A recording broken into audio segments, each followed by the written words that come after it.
नमस्कार, मैं डॉक्टर रजनीश कुमार आप सभी का एक बार फिर से हार्दिक स्वागत करता हूं। UP LT, UP GIC, UP GDC Hindi मुख्य परीक्षा के दृष्टिकोण से हम हिंदी स्वलिखित प्रश्नों की सीरीज पर आप सभी से चर्चा कर रहे हैं।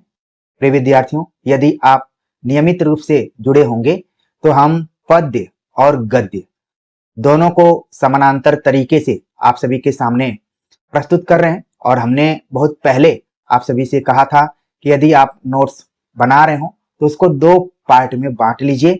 एक तरफ आप पद्य का लिखिए, दूसरी तरफ गद्य का लिखिए।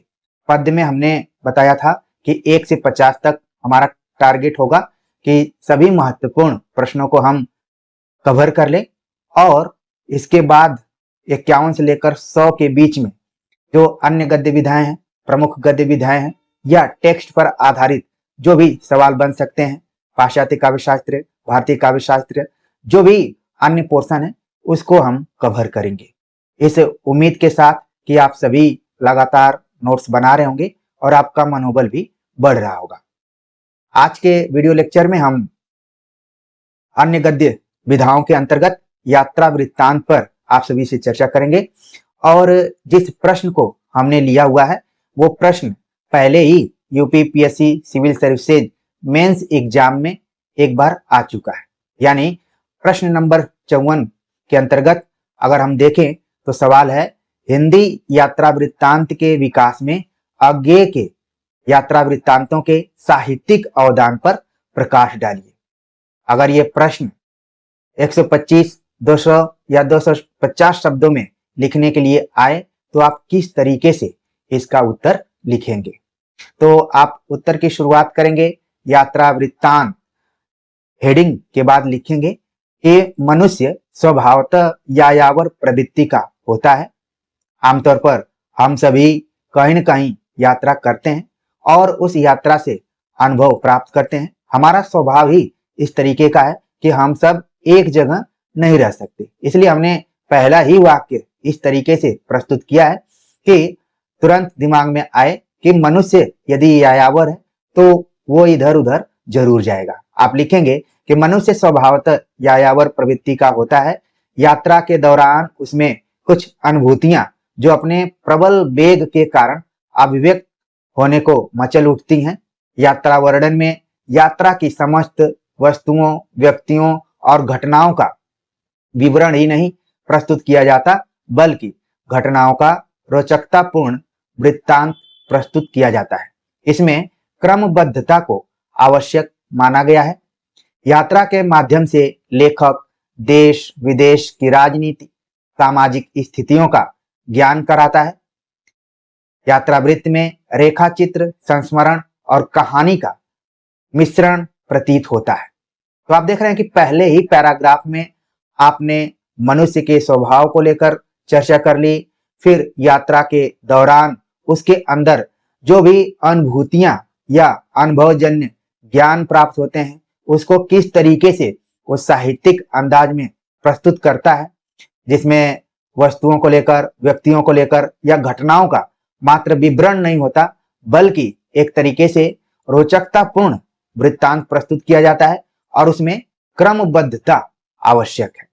और इस यात्रा वृत्तांत के कारण हम न सिर्फ उसमें रुचि रखते हैं बल्कि बहुत सारी जानकारियों को भी रखते हैं। जैसे कोई लेखक किसी विदेशी पृष्ठभूमि पर कोई यात्रा वृत्त लिखा हो, या फिर अपने देश में ही अलग अलग हिस्सों में जहां पर हम न जा सकते हो वहां को अपने यात्रा वृत्तांत का विषय बनाया हो, तो हम राजनीतिक सामाजिक स्थितियों को जान सकते हैं एक पाठक के तौर पर। और जब आप यात्रा वृत्त पढ़ेंगे तो आप यहाँ कंफ्यूज हो जाएंगे या फिर दुविधा में होंगे कि इसमें कितनी विधाएं दिखाई पड़ रही हैं। आप देखेंगे मोटे तौर पर कि आपको रेखा चित्र का भी आभास होगा, संस्मरण का भी आभास होगा और कहानी का भी आभास होगा। यानी यात्रा वृत्तांत इन तीनों विधाओं को अपने साथ लेकर आगे बढ़ता है। अगर हम हिंदी साहित्य की बात करें तो यात्रा वृत्तांत लिखने का जो प्रचलन या फिर इसकी परंपरा की शुरुआत होती है वो भारतेंदु युग से शुरू होती है। भारतेंदु ने खुद सरयू पार की यात्रा और तमाम यात्राएं, जगन्नाथ पुरी की यात्रा, ढेर सारी यात्राएं लिखी हुई हैं। यानी कि इस विधा की शुरुआत भारतेंदु युग से ही हो जाती है और आगे तमाम लेखक इस विधा में रचनाएं करते हैं। लेकिन अगर हम तिकड़ी की बात करें तो आधुनिक हिंदी साहित्य में राहुल साकृत्यायन, नागार्जुन और अज्ञेय को घुमक्कड़ बृहत्त्रयी कहा जाता है। यानी जिस तरीके से हम कविताओं में कवियों की बृहत्त्रयी देखे हुए हैं या फिर उनका एक ग्रुप देखे हैं, उसी तरीके से देख रहे हैं कि यात्रावृत्त में भी 3 नाम उभर कर सामने आ रहे हैं। राहुल साकृत्यायन, जिनको अथातो घुमक्कड़ प्रवृत्ति के नाम से जाना जाता है, और लगभग सभी परीक्षाओं के पाठ्यक्रम में इनके यात्रावृत्त को देखा जा सकता है। अगर आप यूजीसी नेट की तैयारी कर रहे हैं तो वहां पर भी मेरी तिब्बत यात्रा नाम से राहुल साकृत्यायन का यात्रावृत्त पढ़ना है। नागार्जुन भी घुमक्कड़ प्रवृत्ति के थे, जैसा कि इनका वास्तविक नाम आप सब जानते होंगे, लेकिन बाद में इसी प्रवृत्ति के आधार पर इनको नागार्जुन भी कहा जाने लगा। और तीसरा जो नाम है वह सच्चिदानंद हीरानंद वात्स्यायन अज्ञेय का है, जिनको भी हम घुमक्कड़ी प्रवृत्ति के रूप में ही जानते हैं। एक से अधिक देशी विदेशी जगहों पर घूमने का इनके पास अनुभव रहा, तो ये तिकड़ी रही है। तो एक तरीके से ये जो आप 2 लाइन देख रहे हैं, ये बहुत कुछ आपकी जानकारी को प्रदर्शित करता है। अब प्रश्न के मुताबिक हम बात करें कि यात्रा वृत्तांत में अज्ञेय का साहित्यिक योगदान क्या रहा है, तो मुख्य तौर पर अज्ञेय के 2 यात्रा वृत्तांतों का उल्लेख किया जाता है, जिसमें अरे यायावर रहेगा याद 1953 में और एक बूंद सहसा उछली 1960 में इनका प्रकाशन हुआ। अज्ञेय के महत्वपूर्ण यात्रा वृत्तांत हैं अरे यायावर रहेगा याद, जो कि आप देख रहे हैं कि आपके यूजीसी नेट के सिलेबस में भी लगा है और तमाम परीक्षाओं के सिलेबस में इसको देखा जा सकता है। आपके दिमाग में आ रहा होगा कि हम इस चीज पर इतना काफी जोर क्यों दे रहे हैं। इसलिए जोर दे रहे हैं कि आपको आने वाले असिस्टेंट प्रोफेसर, खासतौर से हरियाणा पब्लिक सर्विस कमीशन या फिर यूपी जीडीसी असिस्टेंट प्रोफेसर में इस तरीके के प्रश्न देखने को मिल सकते हैं। तो आप लिखेंगे कि अरे यायावर रहेगा याद तथा एक बूंद सहसा उछली अज्ञेय के महत्वपूर्ण यात्रा वृत्तांत हैं। अरे यायावर रहेगा याद में भारतीय क्षेत्रों की यानी स्वदेश की यात्रा का वर्णन है। अज्ञेय अपनी यात्रा में लाहौर, कश्मीर, पंजाब, औरंगाबाद, बंगाल, असम आदि प्रदेशों की प्रकृति और भूमि से गुजरते हुए अपनी कथात्मक शैली और भाषा की ताजगी से सिर्फ सौंदर्य को ही नहीं रचते, बल्कि सदियों हम जिनके गुलाम रहे उनके इतिहास के पन्ने भी पलटते हैं। एक तरीके से जो हमने इसके पहले यात्रा वृत्तांत की कुछ विशेषताओं के बारे में बतलाया कि जब लेखक अपने यात्रा वृत्तांत को लिखता है तो केवल वो खास जानकारी नहीं देता है, बल्कि उसे क्षेत्र की राजनीति, सामाजिक स्थिति और ऐतिहासिक पृष्ठभूमि की भी जानकारी देता है। तो उसी तरीके से अरे यायावर रहेगा याद यात्रा वृत्तांत आप पढ़ेंगे तो भारतीय क्षेत्रों के अलग अलग जो क्षेत्र हैं यानी स्वदेश के अलग अलग जो क्षेत्र रहे हैं उन क्षेत्रों का हमने नाम यहाँ पर बताया भी। इसके माध्यम से आप उन प्रदेशों के बारे में समझेंगे, वहां के भौगोलिक स्थिति के बारे में समझेंगे और साथ में इतिहास को भी आराम से समझ पाएंगे। ये एक खास विशेषता है यात्रा वृत्तांत की।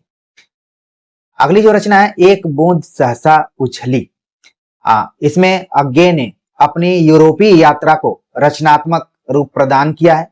यह सारे यूरोप का एक भव्य और भीतरी यात्रावृत्त है, लेकिन यह यात्रा भूगोल की जानकारी भर नहीं है, बल्कि अज्ञेय के अनुसार यह यात्रावृत्त उन सभी स्थानों के प्रभाव और संवेदना का आकलन है जहां भी वे गए। अज्ञेय अपने यात्रा साहित्य में यात्रा स्थलों की ही भरपूर जानकारी नहीं देते, बल्कि उनसे जुड़े मानव इतिहास और सांस्कृतिक चरित्र पर भी उनकी दृष्टि हमेशा रहती है।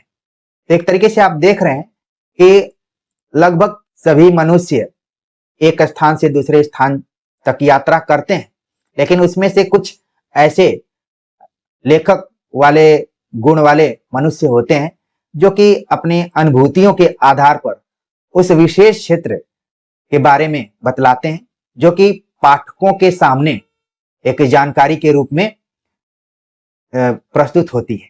तो ये चीज आप समझ गए कि जो यात्रा वृत्त है, अब वो उसकी खास विशेषता क्या है और आगे का इसमें क्या योगदान रहा है। तो उम्मीद है कि आज का ये वीडियो लेक्चर आप सभी को अच्छा लगा होगा। और यात्रा वृत्तांत से रिलेटेड किसी भी तरीके का प्रश्न आएगा तो शुरुआत आप इसी तरीके से करेंगे। अभी अज्ञेय के बारे में पूछा गया, हो सकता है कि राहुल साकृत्यायन के बारे में पूछ लिया जाए, क्योंकि इन दोनों से प्रायः सवाल पूछे जाते हैं। तो आप लिख लेंगे। और जाते जाते मैं आप सभी को हार्दिक आभार व्यक्त करना चाहूंगा कि आप सभी हमारी छोटी छोटी खुशियों में शामिल होते हैं, उत्साहवर्धन करते हैं। हम बात कर रहे हैं 14 सितंबर 2025 को बिहार हिंदी साहित्य सम्मेलन द्वारा हमें सम्मानित किया गया। हमारे साथ 14 लोगों को और सम्मानित किया गया था। 14 तारीख थी, इसलिए 14 लोगों को सम्मान दिया गया, उसमें से एक हम भी थे। और ये सभी चीजें जो हुई, इसमें आप सभी का भी काफी योगदान है। आप सभी जिस तरीके से प्रोत्साहित करते हैं तो हमारा मनोबल भी बढ़ता है कि जिस विषय को लेकर तमाम लोग हीनता से ग्रसित होते हैं, उसमें हम अपने ऊर्जा को ध्यान में रखते हुए लगातार आप सभी से जुड़ने का प्रयास करते हैं। और ये बातें चारों तरफ लगभग धीरे धीरे प्रचारित प्रसारित होने लगी हैं, जिसमें आप सभी का योगदान है। और साथ में उन खास मित्रों का भी योगदान है जो कि बढ़ते हुए देखना चाहते हैं। वो चाहते हैं कि अगर ये व्यक्ति हिंदी की इतनी तन्मयता के साथ सेवा कर रहा है तो सम्मान देना चाहिए। और जब कोई सम्मान पाता है तो उसका मनोबल बढ़ता है। प्रिय विद्यार्थियों, हम हमेशा से आप सभी से यही कहते रहे हैं कि ये जो प्लेटफॉर्म है वो एकेडमिक के तौर पर आप सभी के सामने हमने रखा हुआ है।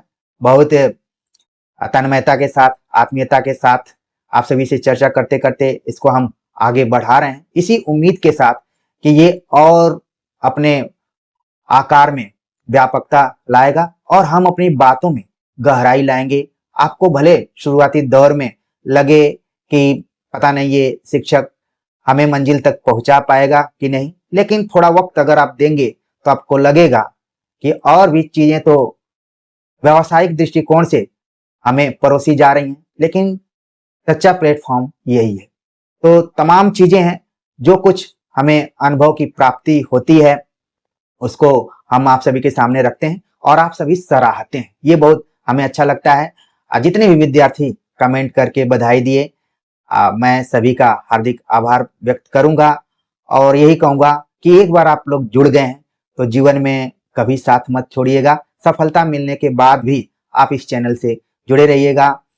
तमाम चीजें आपको देखने को मिलेंगी, क्योंकि ये जिंदगी है तो हम सभी कुछ न कुछ करते रहेंगे। तो प्रिय विद्यार्थियों, ऐसे ही साथ बनाए रखिए और खूब मन लगाकर पढ़िए। आप सभी की सफलता ही एक तरीके से हमारा प्रचार प्रसार है और हमारी सार्थकता है। तो मिलते हैं एक नए टॉपिक के साथ, तब तक के लिए नमस्कार।